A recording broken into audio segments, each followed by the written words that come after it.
지난 10월 17일 동양그룹 계열사 5곳이 법정 관리에 들어갔습니다. 이로 인해 이들 회사가 발행한 기업어음에 투자한 4만 명 이상의 투자자들은 1조 5,800억 원 규모의 피해를 입게 되었고, 이는 커다란 사회 문제가 되고 있습니다. 사태의 심각성은 이들 투자자들이 대부분 개인이며 동양그룹은 법정관리 직전까지도 기업어음을 발행해 투자자들의 손실을 키웠다는 사실입니다. 자본시장에서 투자자는 자신의 책임하에 투자해야 한다는 원칙은 맞는 말이지만, 자본시장을 운영하는 정부와 금융기관은 투자 상품의 위험을 투자자들이 충분히 파악할 수 있도록 공시제도나 신용평가제도 등의 인프라를 구축하고 투자 상품의 위험이 최소화되도록 거래를 감독하고 규제할 막중한 책임이 있습니다. 동양그룹 기업어음 사태의 원인은 복합적이고 어찌 보면 현재 우리 사회가 안고 있는 여러 문제점이 총체적으로 어우러져 골마터진 사태입니다. 재벌 총수의 도덕적 해이, 금융기관의 불안전 판매, 기업어음에 대한 당국의 규제 소홀, 금산분리 문제, 신용평가기관의 독립성 약화 등 여러 문제가 어우러져 발생한 사태입니다.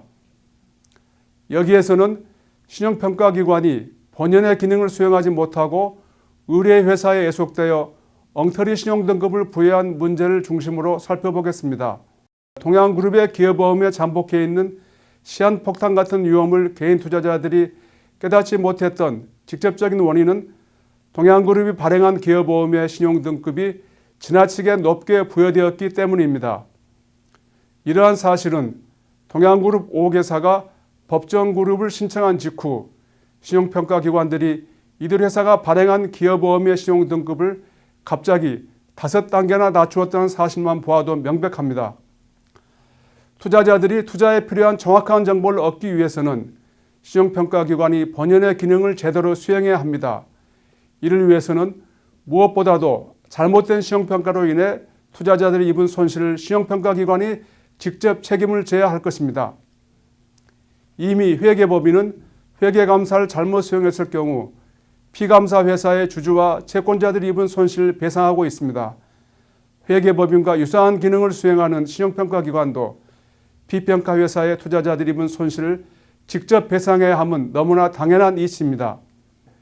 수입을 오로지 의뢰회사가 지급하는 수수료에만 의지해 의뢰회사에 애속되기 쉬운 신용평가기관의 독립성을 높이기 위해 지금처럼 의뢰회사가 신용평가기관을 선택하는 방식을 보완해 필요한 경우에는 감독기관이 신용평가기관을 지정하거나 일정 기간이 지나면 신용평가기관을 교체하는 방식을 도입할 필요가 있습니다. 또한 신용평가기관의 독립성과 위상을 확립하기 위해 감정평가원처럼 정부나 공공단체가 출자하는 신용평가기관을 설립해 민간 신용평가기관과 병행해 운영하는 방법도 필요합니다. 끝으로 이번 사태에는 기업어음 발행일 직전에 갑자기 핑크빛 뉴스를 보도해 투자자를 호도하는 언론기관에도 일정 부분 책임이 있음을 잊지 말아야 합니다.